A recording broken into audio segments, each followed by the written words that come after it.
We were talking a little bit. How often do you get to come out and do the conventions? I do about four or five a year. 4 or 5 a year. Yeah, I don't, is it on? Hello? There you go. Okay. About 4 or 5 a year. Yeah, Do you like them? bills to pay. Come on, you got Maud money.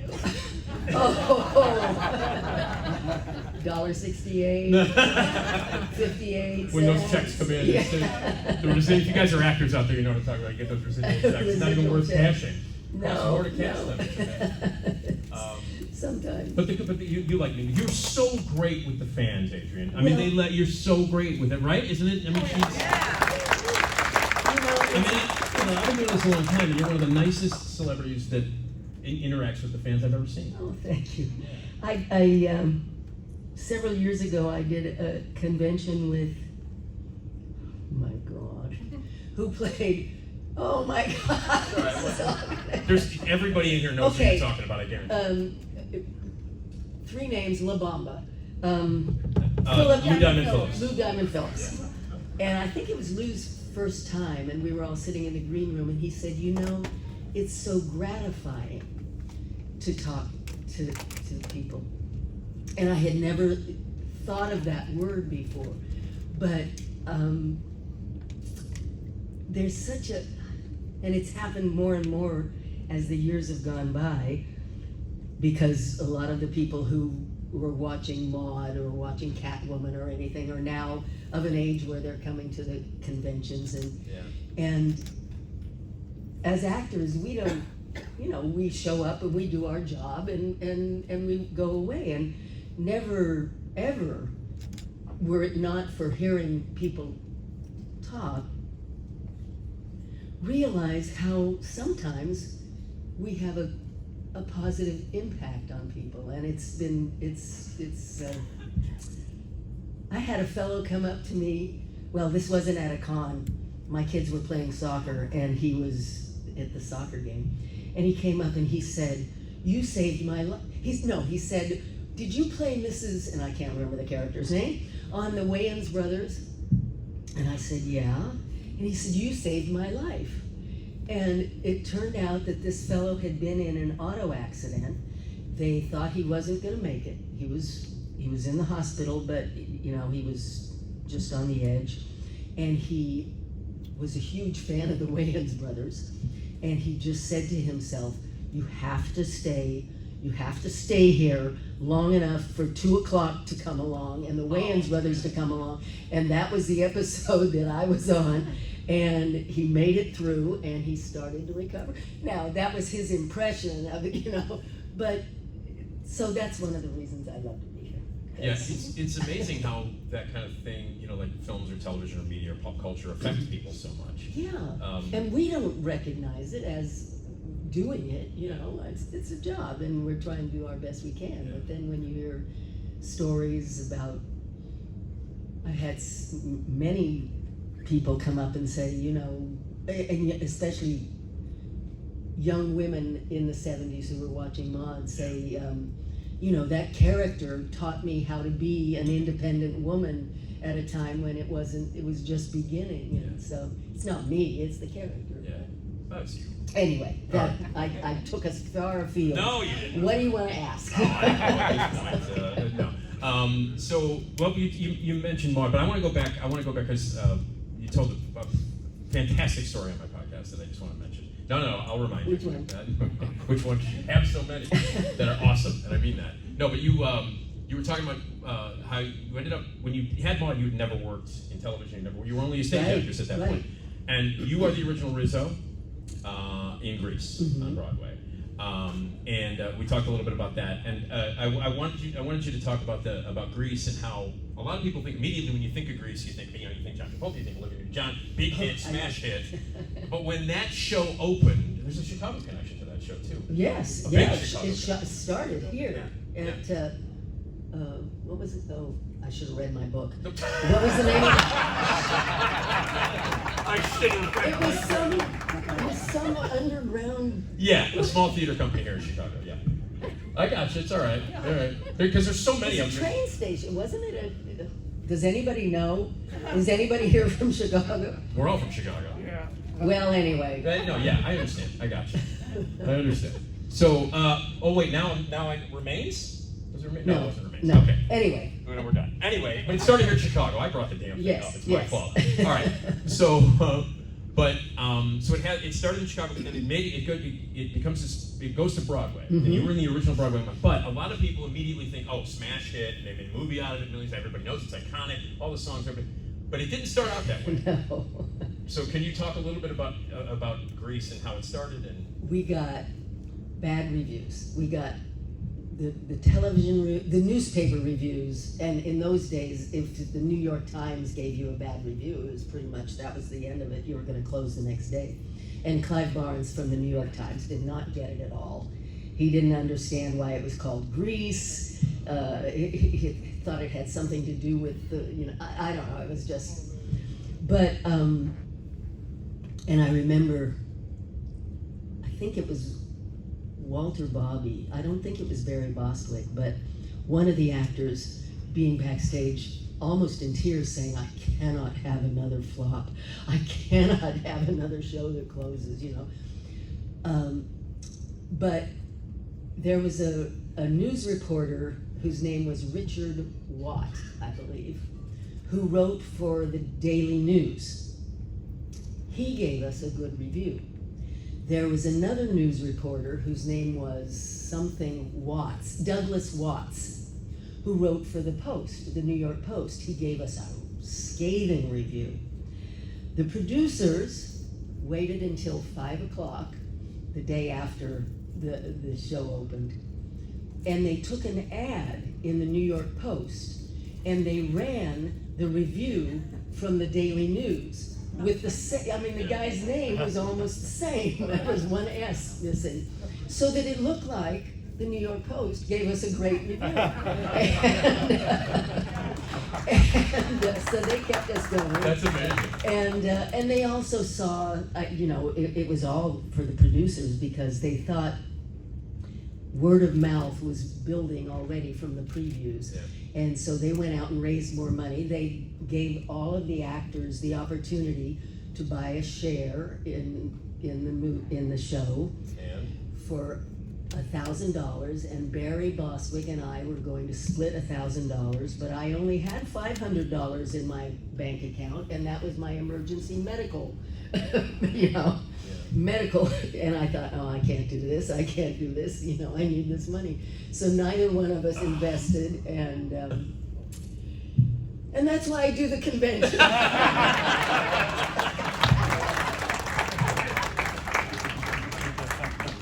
But they kept it going, and then great. Suddenly it was, it's a big hit. it was a huge hit. Did you? I mean, by the way, you're an amazing singer.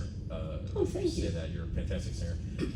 Is that when you started out? Did you always want to? Did you want to do musical theater? Was that the thing that you were looking? It was the thing that happened to me, I guess, or for me. I was, my mother, somebody told my mother when I was in 5th grade that I could sing, and so she started me taking voice lessons and made me take ballet, which I quit as soon as I was. Where are you from? California. From California. All over California, but we settled in San Jose.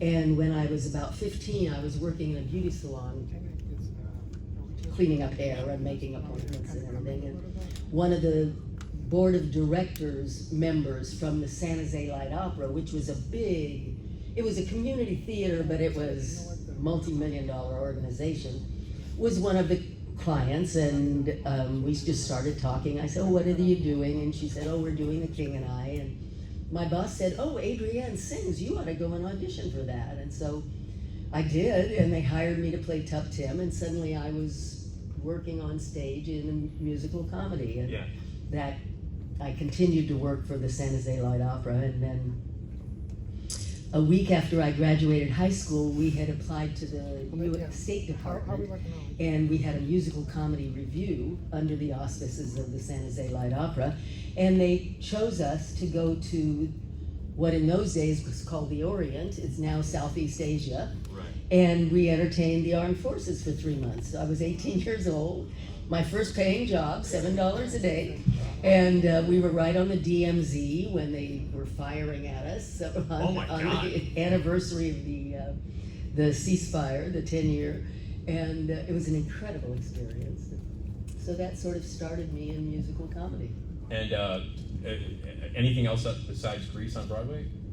My first Broadway show was Fiddler on the Roof. Oh, wow. I was Seidel. No, I was not Seidel. Bette Midler was Seidel. I was Huddle. Yeah. And John Savage was in it at one point. John and I worked years later in Carnival. Right. And who else was in it that went on to television? Well, I mean, that's not bad right there. Bette Midler and John Savage. Yeah. I mean, that's amazing. Yeah. That was, what was it like to be in New York during that time period? Like, doing theater in New York in the 70s like that? It was great. Yeah. It was great. It was the late 60s, early 70s. Yeah. Grease was 72. Yeah. I lived in the Village before all the cheap shoe stores and, coffee shops. All of that. Yeah. Used to ride my bike up to the theater on Broadway, and it was a good time. Do you miss doing being on the boards at all? Yeah. I really don't. I was here in Chicago in 2016. I did Pippin at the Orpheum Theater. Yeah, the Orpheum. Yeah. Now we remember that one because that was only a few years ago. Yes. But the only reason I took that job, it was a national tour. We got to go to, we went to Amsterdam, and we went all over the country, and I saw cities I'd never been in before that I fell in love with. But the only reason I really took it is because the character got to sing her song hanging upside down 15 feet in the air from a trapeze, right. And in your early 70s, that's not something you get offered very often. So, but for me to do theater, I'd much rather get up at 4:30 in the morning and go sit on a set all day. My energy is morning energy, and doing theater it's night energy. It's night energy, I'd rather be sitting home watching TV. Yeah, but it depends on the role. It always depends on the role. That's great. Well, I'd love to see you back on stage hanging upside down from a trapeze. That'd be fantastic. I don't know if I could hold on anymore, but we'll see. We'll see. So let's talk about Maude. I mean, thank you. So, you got the part. You were doing Grease, right? I was doing Grease. I had been nominated for a Tony. Yeah. And Norman Lear's casting director either came to see the show or she read about it or something, and so they called me in to meet Norman. But the pilot for the series had already been done as part of All in the Family, where Maude's daughter, Carol, was getting married. Maude was originally Gene Stapleton's cousin, right? Yeah. Yeah. Archie and Edith. Yeah. Oh man. And they had already established the character, played by a really wonderful comedian, but they weren't going to use her in the ongoing series, whether it was because she couldn't move to LA or so they called me in. But the character had already been established as having a 7-year-old boy, and at that time, Norman didn't think I looked old enough to have a 7-year-old boy. I mean, we were all in our mid-20s, and we were playing teenagers on Broadway, but a little different on TV. Yeah. So, we said hello, and we had our interview, and I went away. And about a month later, they called me and asked me to fly to LA and audition again, and then they hired me. It's interesting. You were telling me when I talked to you last that you remember you were sitting at a table read, and you were like, yes. What the, because I mean, obviously, for people who are too young, Norman Lear changed television. He literally changed the scope of television. Nobody was doing political or cultural stuff the way that Norman did, about race, about sex, about everything, politics. Everything. It was amazing. He literally changed television. Nobody was doing sitcoms and family shows were all like Father Knows Best and stuff like that. Then along comes All in the Family, everything changed, and he changed it. And Maude was revolutionary at the time. So you get this part, and it's the first time you've ever worked in TV. It's the first That's time you were ever first time you were ever in front of a camera. Mm-hmm. If I'm not correct. And tell me about that first like table read when you were sitting there, and like you talked about like how did Norman Lear. Norman. Yeah, talking about Norman. Yeah. I don't know if it was the first table read, but at some point early on at the table read where all the cast gets together and reads the script for the following week, all of a sudden I realized that I knew a genius. I had never met a genius before. And Norman truly was a genius. He had a facility for knowing exactly what was wrong with the script, how to fix it, how to get the laugh. He was brilliant. He really was brilliant. And I just attended his memorial service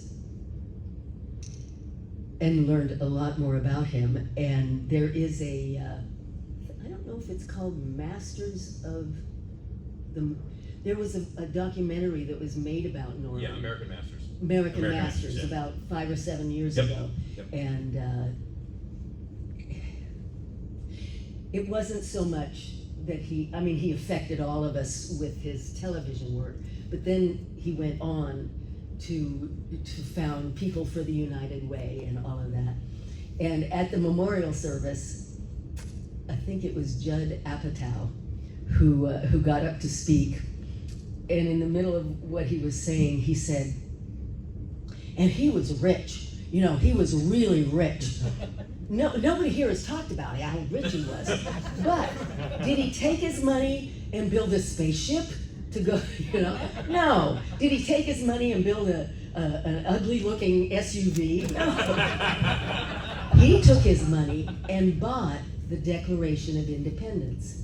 And then he outfitted a mobile truck museum, and he took the Declaration of Independence to all 50 states so that we, high school students, grammar students, college students, everyone could see the actual document. Yeah. That's what Norman did. Yeah. So I was very fortunate to be in his company. And it must have been amazing to be a part of that show at that time. And I want to bring up the Maud abortion episode, Mm-hmm. which just was incredible. And I know that people still react. That was 50-something years ago, and people still. Obviously it's.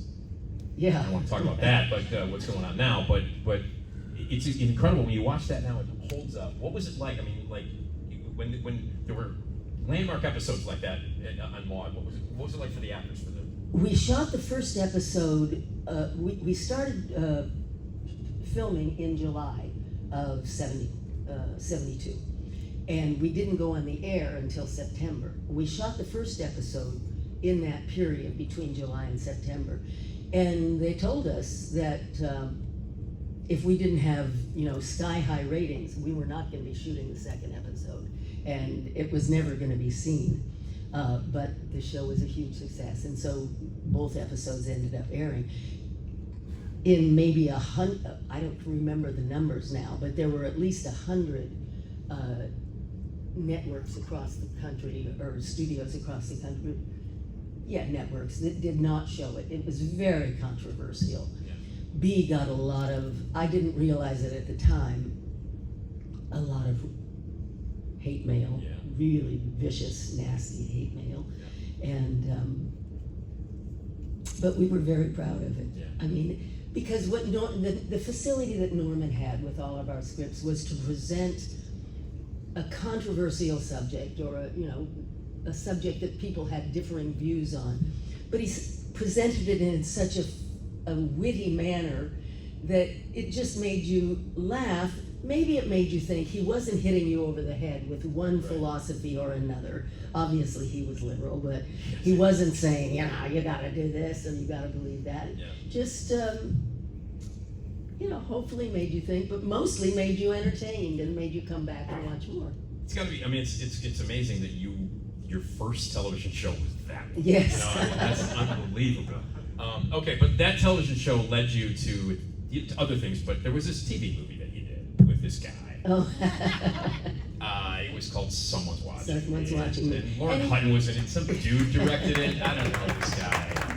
And you know, I don't know who he is. I think it was I think it was Maude that led to that TV show, Yeah. because I learned later John Carpenter, of whom we're speaking, I think they know.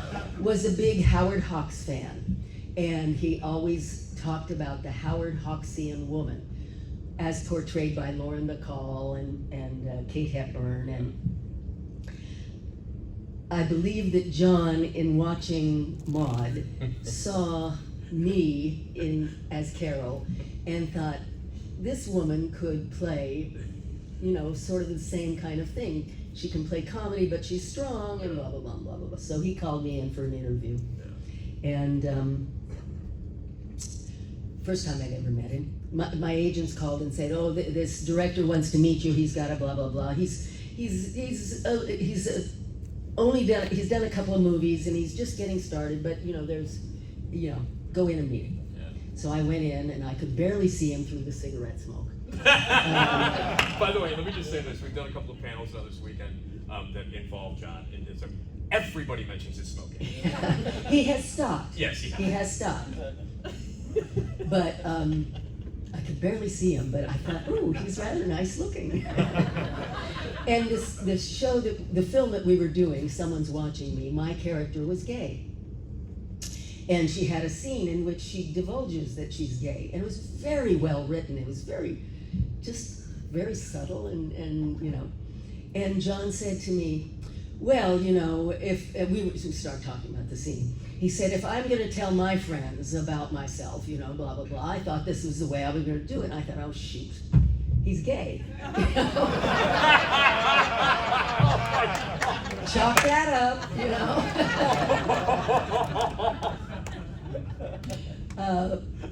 But we started working together, and he he's wasn't not. gay. He wasn't gay. That's awesome. So that led to Someone's Watching. That's That awesome. was my... Oh, I thought John was gay. That's the best thing I've ever heard.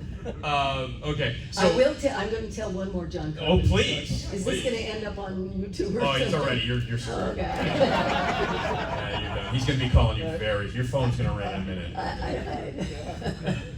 After we did The Fog, we bought a home in Inverness, in the area where the lighthouse is, and we moved in on Labor Day weekend. And John was a huge Jerry Lewis telethon fanatic, you know. So it's Labor Day weekend, and it's the Jerry Lewis telethon, and John's staying up all night, you know. And I'm going to bed. I'm going to bed. And about, God, forgive me, John, if you're watching. About, I don't know, 4 a.m, John comes in the room with a towel over his head, and he says, Adrienne, there's a bat in the living room. And I said, well, let it out. I'm not doing that. So I got up and opened the door and let the bat out. And he finished watching the television. I am so glad you told that story. That's unbelievable. Okay, before we move on, like John, I was obsessed with the Jerry Lewis television. Well, were you really? I'm a massive Jerry Lewis fan, and I am not kidding you, Adrienne. I watched it 24 hours straight. I had no idea that I had that account. He did too. Oh my God, that's amazing.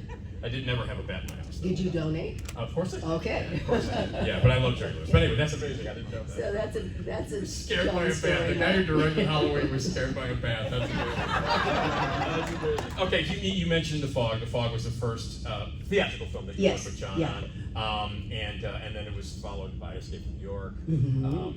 Well, by the way, I love the fact, can I just mention this?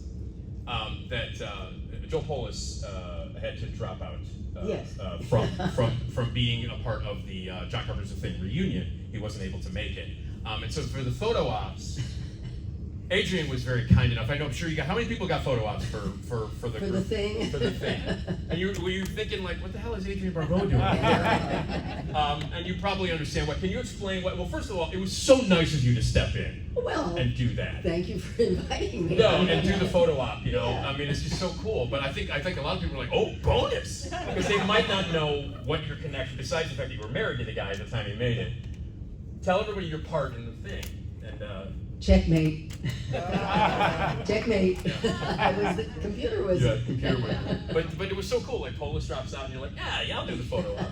And then I was disappointed yesterday when we did the panel that you weren't up here. Oh, what was I gonna say? I was don't gonna even make remember a chess move and see what happened. So, but anyway, I truly don't even remember recording. Yeah. Do you remember what McCready does to you in that? No, but I've been told.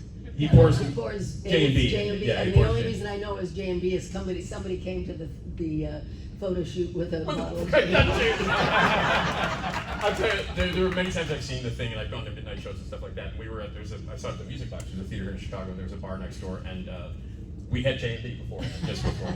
That's part of it. That's part of it. But like, what was it like to work with John? It was wonderful. Yeah.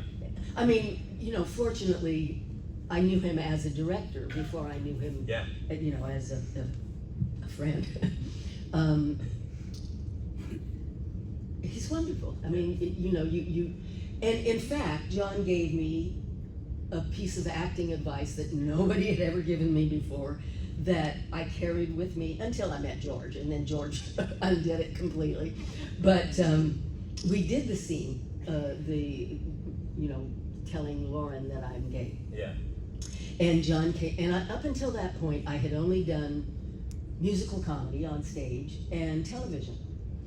And John came up and he said, "That was great. That was just great. It was perfect. Do a little less." And I said, "Less?" And he said, "Yeah, just do a little less." And all of a sudden, it was like the light bulb went off, and it was like, oh, Yeah. this is film acting, and just bring it down a little bit. You're on stage, you're as big as can be, So from then on, I did a little less until George Romero said, "No, you can go bigger. You can go bigger." Are you sure? Yeah, go bigger. Oh, you are as big as it comes in Creepshow. That's the least subtle performance I've ever seen. But I've learned as long as it's honest, it's totally appropriate. as long as it's coming from the right place. Well, I want to make sure we talk about some of the other amazing people that you worked with Well, first of all, let me ask you this: are you a horror fan? Were you a horror I am fan? not. Okay. No, You married John Carpenter, and you're not a horror fan. The night that I announced our engagement on the Johnny Carson show, I raced from the filming of that to the first screening that John was holding of Halloween. I'd never seen Psycho. I'd never seen any of those things. I think when I was little, I may have seen something called Donovan's Brain, but But I didn't grow up going to the movies in the first place, and certainly never went to horror films. Right. So they're screening Halloween, and John is sitting next to me, and I'm like, and by the time it was over, he was bruised. And Tommy Atkins was with us, because Tommy was a close friend of mine, Tommy and Garn Stevens from Halloween 3. And Tommy leaned over and he said to Garn and to our other friend was there, "I'm not sure she should be dating this guy."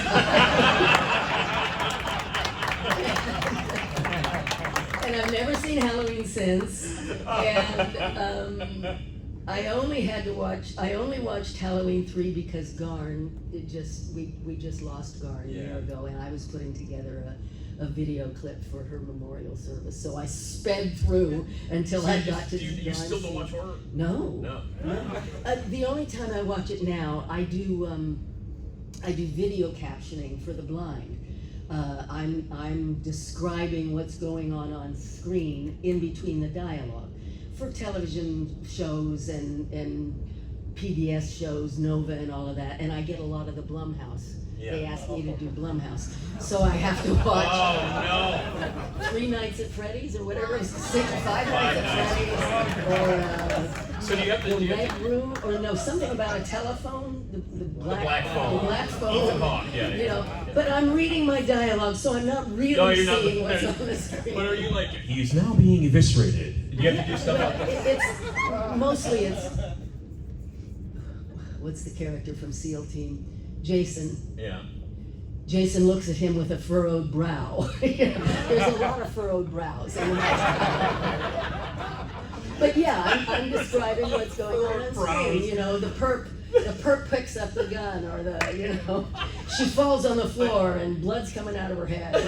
Whatever you can't see, and you can't, but you can only hear. I think it's fantastic that you do that. I think it's amazing. I love it. You do that. I love that. We were talking about this before, but I love the fact that the people who do take advantage of that. Do you get to say, and I am Adrienne Barbeau? Do you get to do that? No. Oh, because you know how people would freak out if they knew it was you? No. Some of the, it depends on the studio. Yeah. We always say, captioning, or I can't remember what the first line is, provided by WGBH, Media Access Group at WGBH. Yeah. Sometimes they will have read by. Oh, I see. And then, there are a group of us who do it. Okay. It's really cool that you do that. I love it. That's amazing. I love it. Oh, well, let's talk a little bit about, you mentioned Romero, you've worked with Carpenter, you worked with Romero, you worked with Craven, and you don't like horror. And I don't like horror. But, it's wonderful to do as an actor, where do you get an opportunity to run the gamut of emotions, if they're well written? I know Craven was a troublesome movie to make with Craven. Not because of Wes. No, I know. Not at all. He was getting pressure from the studios and all that crap. Yes, the studios just kept pulling the money out from under him. We showed up on set one day. We didn't have a makeup trailer because they hadn't paid the rent. It was, and he had to eliminate entire scenes and characters, and we didn't have the props we needed, and so he had his hands full. It was real, and it was a hard shoot, not incredibly hard, but because we were in South Carolina in the muggy swamps with chiggers and ticks and gators and all of that. So it wasn't the best circumstances to work with Craven on that. I didn't get a chance to spend as much time with him away from the, and really get to know him. He was a lovely man, but he was working 14 hours a day and then going to dailies, and I was working 14 hours a day and going home and trying to get to sleep. Washing out the tickers. Yeah. But Romero on Creepshow. I love George. Yeah, please. One of the greatest humans that's ever lived. One of the greatest artists of all time. Talk a little bit about, people love you. You're amazing in Creepshow. It's one of my favorite performances that you've ever done. George, we were lucky enough to have George at this convention, I think 3 or 4 times, and I got to know him, actually. It's incredible. He was he's an amazing guy, and just, and I think like a satirist on the level of Twain, and in that regard, he's incredible. So, and the stuff that you got to do in Creepshow is just so amazing. What was it like to just, to work with George? Well, when they first sent me the script, and I didn't know anything about George, I'd never seen it. Well, of course, you didn't like horror. I read the script and I thought, I can't do this. This is gross, and dialogue, and no, I'm not going to do this. Ugh. Plus, I don't drink, I'm never drunk, so I was like, no. My God, that's the greatest performance I've ever seen. But Tommy Atkins had already been cast, and Tommy's a close friend, so I called Tom, and Tommy, you're going to do this? Oh, 80, you don't get it at all. It's a cartoon, it's a comic book. He's going to be very stylized. And John, of course, is saying to me, you're going to turn down an opportunity to work with George Romero? Are you crazy? Yeah. Okay, all right. So I show up, and I remember saying to George the first day, if I'm going to start working for you, but if I'm not in the ballpark here, if I'm not doing what you want, you send me home, because I'm not sure what I'm doing here. And I credit Billy with George, really. He kept saying, no, you can do this, and I finally thought, well, you know what? He's the director. Yeah. If they. So you trusted him? I trusted him completely, and I thought, If it doesn't work, it doesn't work. What are the movies that most people, because we're running short on time here, what are the movies that most people, you get the most assigned and the quotes that they want? What's the feedback you get of favorite stuff? Especially at the horror convention. This weekend, and mostly The Fog, and Creepshow, and Escape. You know, Swamp Thing comes in sometimes a little less. Most recently, in the last couple of years, even at the horror conventions, the Catwoman stuff, the Batman stuff has been. Yeah. But The Fog is always, people love The Fog. It's a great movie. I loved it because it was such a different. It was such a great follow-up to Halloween.